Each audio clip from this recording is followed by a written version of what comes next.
एक देश दूसरे देश से जंग में मुब्तला है और तीसरा देश तैयारी कर रहा है। राजा राजकुमार से कहता है हमला करना लेकिन तोपों से बचकर रहना। जंग आगे बढ़ती है, शहर दर शहर जीते जाते हैं, लेकिन जब फौज दुश्मनों की पूरी रफ्तार से लौटती है तब वो मुल्क एक और संधि के मुहाने पर खड़ा होता है। लेकिन ये सब तो इतिहास की बातें हैं, इनका जिक्र आज क्यों? क्योंकि आज की तारीख में वो मुल्क चीन का रेहन हो सकता है, फिर से गुलामी की तरफ बढ़ सकता है। और इन सब का भारत से कनेक्शन क्या है? वो देश भारत का पुराना दोस्त है और चीन का ये नया कदम भारत के लिए नुकसानदेह है। नमस्ते, मेरा नाम सौरभ द्विवेदी है और आप लल्लन टॉप का ग्लोबल न्यूज़ बुलेटिन दुनियादारी देख रहे हैं। आज की कहानी शुरू होती है कुछ 100 बरस पहले से। ये कहानी एक सलाह से शुरू होगी जो एक अनुभवी बुजुर्ग ने युद्ध लड़ने जा रहे एक शहजादे को दी थी। कहा था लड़ने तो जा रहे हो लेकिन दुश्मन की ताकत का ख्याल रखना, उनकी तोपों के सामने मत पड़ना, छापे मारों की तरह लड़ना। जिस शहजादे को यह सलाह मिली उसका नाम था अब्बास मिर्जा, ईरान के कजर वंश का वारिस, सुल्तान फतेह अली शाह काजर का बेटा, जो लड़ने निकला था रूसी साम्राज्य से। और लड़ाई की वजह दरअसल 1813 में रूस और ईरान के बीच गुलिस्तान की संधि हुई थी और इस संधि में ईरान के हाथ से कई इलाके निकल गए थे। इस संधि पर फतेह अली शाह को बहुत मलाल था। ऐसे में जब उन्होंने रूसी साम्राज्य को कुछ बरस बाद तुर्की के साथ उलझा हुआ देखा तो उन्हें लगा ये अच्छा मौका है पुराने दुश्मन से हिसाब बराबर करने का। शाह ने अपने बेटे अब्बास मिर्जा को जंग के लिए भेज दिया। पर एक दिक्कत थी, रूसी फौज के मुकाबले शाह की सेना कमतर थी। ऐसे में मिर्जा ने अपने बुजुर्ग से मिली छापेमार लड़ाई की सलाह को याद रखा और इस सलाह के दम पर औचक हमले करके कई शहर और किले जीत लिए। लेकिन जब रूस की फौज ने पलटवार किया तो मिर्जा की फौज को मुंह की खानी पड़ी। कहाँ तो एक संधि के अपमान से रिहा होने गए थे, कहाँ एक और अपमानजनक संधि सर लाद दी गई और ईरान के हाथ से कई और इलाके निकल गए। फरवरी 1828 में हुई ये दूसरी संधि, इसे कहते हैं टर्कमेंचे संधि। इस टर्कमेंचे संधि को 192 साल हो गए, लेकिन आज भी ये संधि ईरान को बहुत सालती है। आप किसी ईरानी के आगे इसका जिक्र कर दें तो बहुत मुमकिन है कि वो नाराज हो जाए। आप कहेंगे ईरान की इस दुखती रग का जिक्र हम आज क्यों कर रहे हैं? इसलिए कर रहे हैं कि इसी टर्कमेंचे संधि का जिक्र करके अमेरिका ने ईरान को आगाह किया है। और किस संदर्भ में? दरअसल ईरान और चीन के बीच होने जा रही एक गुप्त संधि के संदर्भ में। वो संधि जिसके तहत चीन और ईरान के बीच एक 25 साल लंबा करार होने वाला है। इस करार से ईरान को मिलेगा चीन से आने वाला इन्वेस्टमेंट, और चीन को क्या मिलेगा? जानकारों के मुताबिक चीन को मिल सकता है समूचा ईरान। और इसी आशंका के मद्देनजर कई जानकार कह रहे हैं कि ये संधि 1828 में हुई उसी टर्कमेंचे ट्रीटी की तरह साबित होगी। वेस्ट के बर्ताव से ईरान तंग है, लेकिन चीन के हाथों संप्रभुता गंवाने के लिए क्या वो तैयार है? इस प्रस्तावित संधि को लेकर ईरान के बाहर और भीतर खूब हल्ला मचा है। लोगों को लग रहा है ईरान में कि सरकार चीन के हाथों मुल्क बेच रही है और इस संधि से भारत को भी नुकसान होने की आशंका है। हमारे एक बड़े नुकसान की खबर तो आज ही आ गई ईरान से। इस नुकसान का संबंध है चाबहार प्रोजेक्ट से। ये पूरा मामला क्या है विस्तार से बताते हैं आपको, लेकिन उससे पहले आप ईरान और चीन के रिश्तों की हिस्ट्री थोड़ा ब्रीफ में जान लीजिए। आधुनिक चीन और ईरान के बीच आधिकारिक रिश्तों की शुरुआत हुई 1971 में। तब ईरान में शाह का शासन था। ईरान और अमेरिका में भी बढ़िया रिश्ते थे, लेकिन फिर 1979 में ईरान के भीतर इस्लामिक क्रांति हुई और वो पश्चिमी देशों से दूर हो गया। उस दौर में माओ की विस्तारवादी नीतियों के चलते चीन का भी वेस्ट से दुराव चल रहा था। ऐसे में ईरान और चीन साथ आ गए, करीबी पार्टनर बन गए। हालांकि 1997 में, यानी इस वाकये से 18 बरस बाद, इस दोस्ती को थोड़ा सा झटका लगा। इसकी वजह अमेरिका और चीन के बीच तनाव क्यों बढ़ा? तब इसकी बैकग्राउंड में था 1996 का चीन का एक कांड जिसको ताइवान संकट कहा जाता है, ताइवान बैलिस्टिक संकट कहा जाता है। दरअसल चीन ने ताइवान की तरफ मिसाइलें दागी। तब ताइवान की हिफाजत के लिए आगे आया अमेरिका। दोनों युद्ध की कगार पर पहुंच गए, अमेरिका और चीन। बाद के दिनों में चीन ने अमेरिका के साथ तनाव घटाने की कोशिश की और इसका असर पड़ा ईरान के साथ उसकी दोस्ती पर। कृष्ण पक्ष के चांद की तरह उनकी दोस्ती का साइज घट गया। पर कुछ ही वर्षों में, लगभग एक दशक में, रिश्तों में फिर तेजी आई 2006 के साल में। इस साल वेस्ट ने ईरान पर नए सिरे से आर्थिक प्रतिबंध लगाने शुरू किए ताकि वो परमाणु हथियार विकसित करने की जिद छोड़ दे। ईरान की इकॉनमी प्रभावित हुई। डेस्परेशन में वो चीन की तरफ मुड़ा और चीन को यहाँ पर दो फायदे नजर आए। पहला, अपने सामान की सप्लाई के लिए बाजार, और दूसरा, सस्ता कच्चा तेल। दरअसल ईरान पर लगे आर्थिक प्रतिबंधों के चलते बाजार में चीन की मोनोपोली यहीं से शुरू हुई। अब इस कहानी को थोड़ा सा फास्ट फॉरवर्ड करते हैं और 2015 में आ जाते हैं। इस बरस लगा कि अमेरिका और ईरान के बीच दशकों पुराना दुराव है वो शायद दूर हो, और इसकी वजह थी इन दोनों देशों के बीच हुई न्यूक्लियर डील। ईरान को उम्मीद जगी कि अब उसके बाजार पश्चिमी देशों के लिए खुल जाएंगे, चीन पर निर्भरता कम हो जाएगी। लेकिन चीन चाहता था कि ईरान के भीतर उसका अपर हैंड बना रहे। और एक दिलचस्पी और थी उसकी ईरान में, नई दिलचस्पी। वो प्राचीन सिल्क रूट के मॉडल पर एक बड़ा व्यापारिक रास्ता बनाना चाहता था। ईरान के एक तरफ सेंट्रल एशिया, दूसरी तरफ अरब सागर, और ऐसे में चीन को लगा कि हमारे बेल्ट एंड रोड इनिशिएटिव के लिए ईरान की ये भौगोलिक स्थिति बहुत मुफीद है। और यही सोचकर जनवरी 2016 में चीन के राष्ट्रपति शी जिनपिंग ईरान पहुंच गए। इस यात्रा की टाइमिंग देखिए, 16 जनवरी 2016 को ईरान से अंतर्राष्ट्रीय आर्थिक प्रतिबंध उठे और इसके एक हफ्ते बीतते न बीतते जिनपिंग ईरान में थे, 24 जनवरी 2016 को। और 14 बरस बाद था जब चीन का कोई राष्ट्रपति ईरान की जमीन पर था। इस यात्रा के दौरान दोनों देशों के बीच 17 समझौते हुए। उन्होंने अगले एक दशक में अपना आपस का कारोबार बढ़ाकर 45 लाख करोड़ तक ले जाने का फैसला किया। बहुत बड़ा पैसा होता है ना 45 लाख करोड़, कितना बड़ा। यूं समझिए कि हमारे मुकेश भाई अंबानी की 4 रिलायंस आ जाएं, इतना सारा पैसा।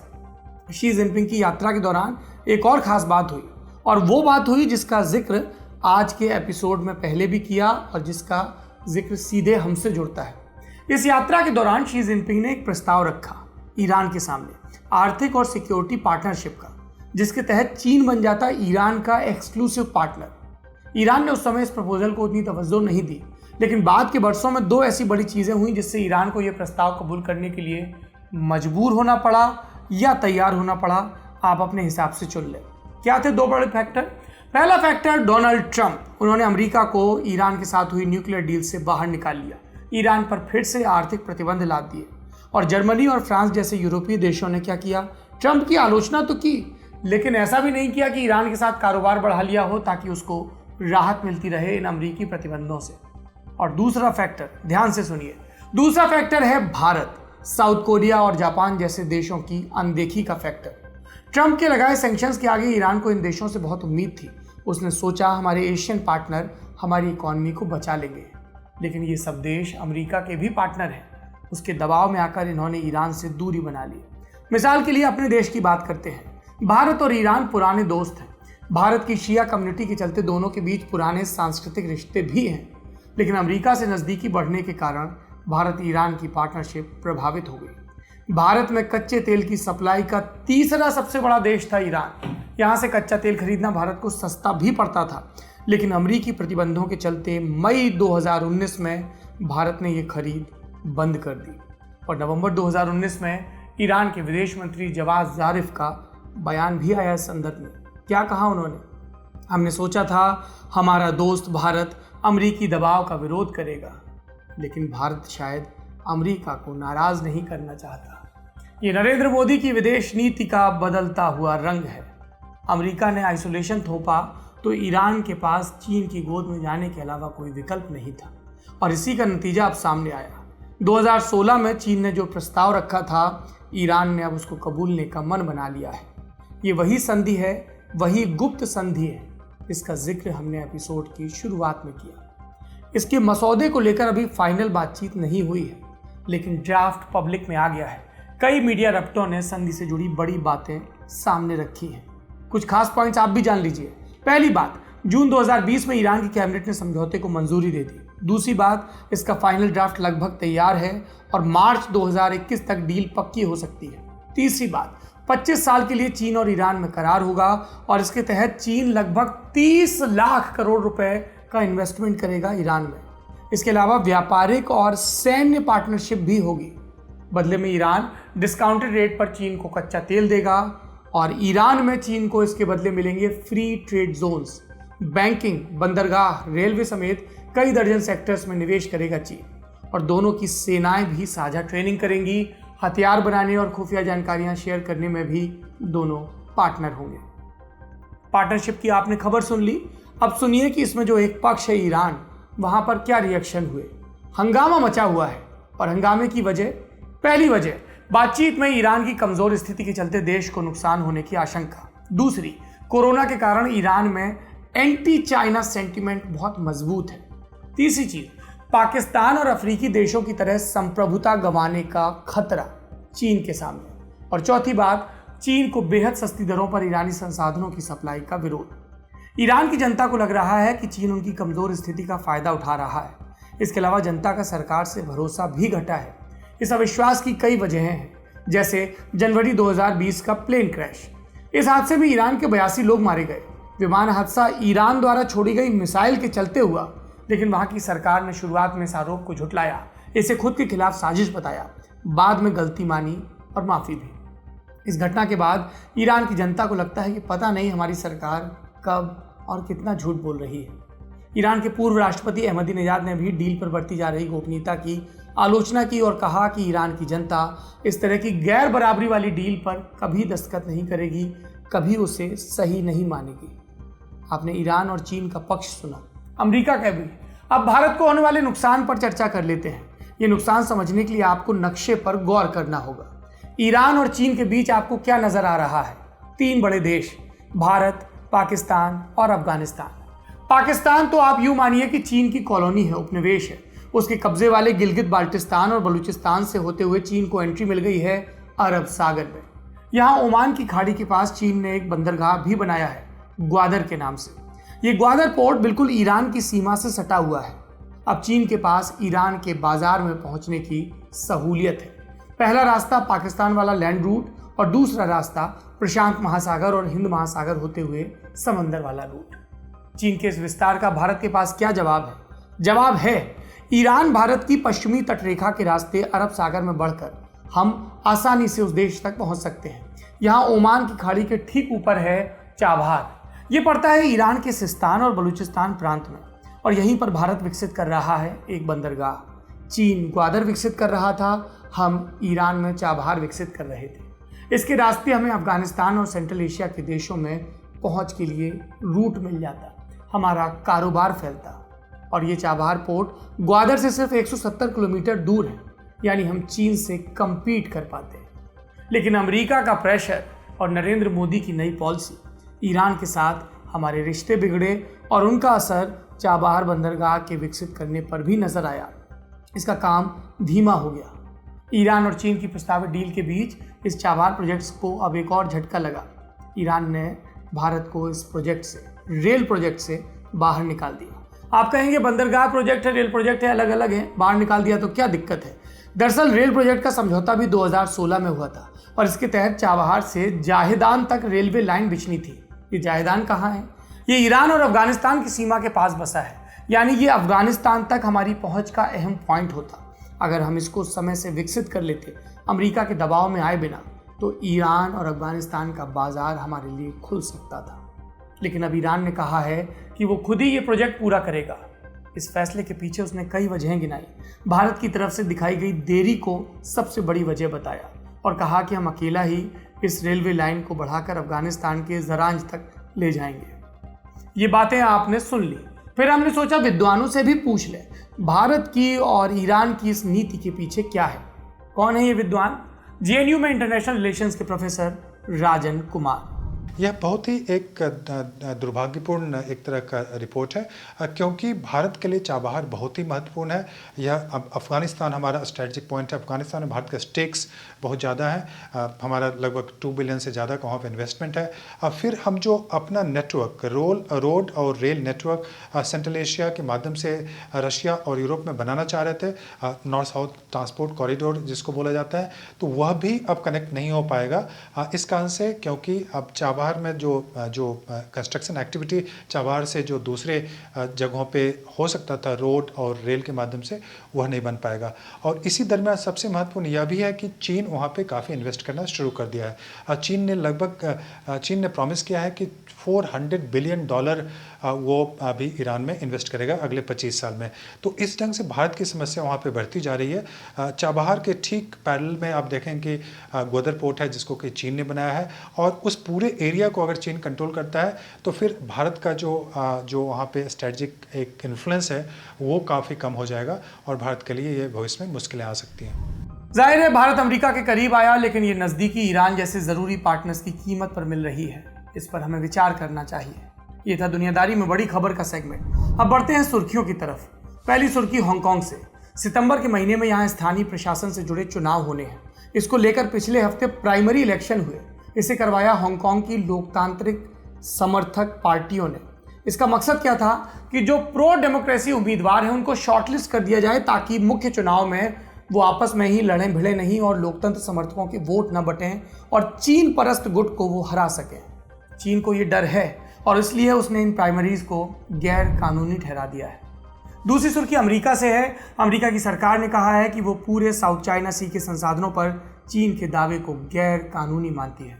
अमेरिका के secretary of state Mike Pompeo बोले कि इस इलाके को चीन का समुद्री साम्राज्य नहीं बनने दिया जाएगा। उन्होंने ये भी कहा कि चीन अपने पड़ोसियों को बुली करता है, गुंडागर्दी करता है। तीसरी सुर्खी है मिस्र यानी कि इजिप्ट से। यहाँ की प्रतिष्ठित पत्रकार मोहम्मद मोनिर की मौत हो गई।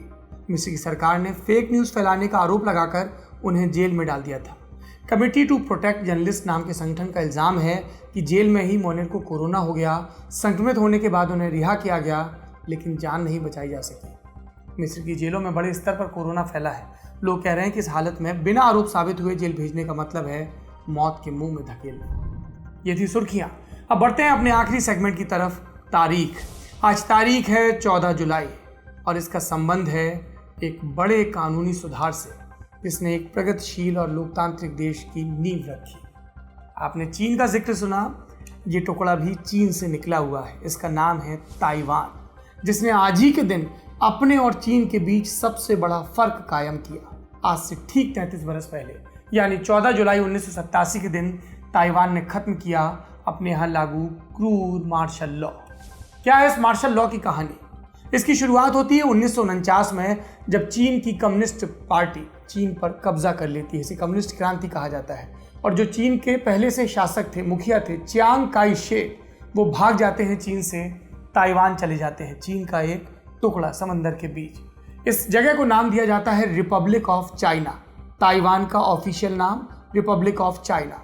और चियांग बन गए वहाँ के तानाशाह। उन्होंने ताइवान पर शासन के लिए मार्शल लॉ लगाया। मार्शल लॉ यानी आतंक का शासन, 1 पार्टी 1 पर्सन रूल यानी कि तानाशाही।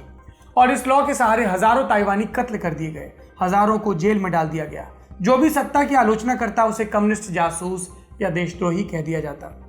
इस लॉ की आड़ में इतने अत्याचार हुए कि 1949 से लेकर इस लॉ के खत्म होने का यानी कि 1987 तक का समय ताइवान की हिस्ट्री में पीरियड ऑफ वाइट टेरर कहलाता है। लेकिन चियांग काई शेक 87 तक नहीं थे, वो अप्रैल 1975 में मर गए। फिर उनका थोपा हुआ मार्शल लॉ कमज़ोर पड़ने लगा, राजनीतिक सुधारों की मांग बढ़ने लगी।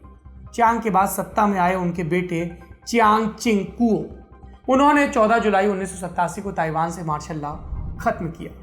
फिर चियांग चिंग कुओ की सत्ता चली गई तो ली तेंग हुई ने सत्ता में आने के बाद सुधार तेज किए और इन्हीं के रास्ते 1996 में पहली दफ़ा उस देश में लोकतांत्रिक चुनाव हुए। आज ताइवान में स्वस्थ लोकतंत्र है, स्वतंत्र मीडिया है, वर्ल्ड क्लास इंफ्रास्ट्रक्चर है, मजबूत इकॉनमी है। छोटा सा देश है लेकिन मैन्युफैक्चरिंग और इलेक्ट्रॉनिक्स का गढ़ है। समलैंगिकों से लेकर धार्मिक अल्पसंख्यकों तक सबके पास बराबरी के हक है। 42% सांसद महिलाएं हैं। कई लोगों को लगता है कि एक मॉडल देश है ताइवान। सोचिए, एक ही जैसी बैकग्राउंड से शुरुआत करने वाले चीन और ताइवान, इनके बीच कितना फर्क है। आज की दुनियादारी में इतना ही। शुक्रिया। और शुक्रिया के बाद एक ज़रूरी ऐलान भी। वही मुरादी जो बीते दिन पीटी थी, लल्लन टॉप का नया शो आ रहा है सेहत के नाम से। तो जो भी हमारे दोस्त हैं, लल्लन टॉप के दोस्त हैं, जो कि मेडिकल प्रोफेशन से जुड़े हैं, सेहत की दुनिया से जुड़े हैं, ये उनको हाथ पसार कर न्योता भी है, गुजारिश भी कि हमारे इस कारवां में हमारे साथ जुड़िए। सेहत की रूपरेखा कैसी हो, इसमें आप एक्सपर्ट के तौर पर कैसे जुड़ें, या दर्शक के तौर पर, या एक प्रोफेशनल के तौर पर हमें किन चीज़ों का ध्यान रखना चाहिए, इसके बारे में कुछ बताना चाहें तो आपको बनना होगा हमारी टाउन हॉल का हिस्सा, जो कि हम छुट्टी के रोज़ करेंगे ताकि आप भी फुर्सत में हो।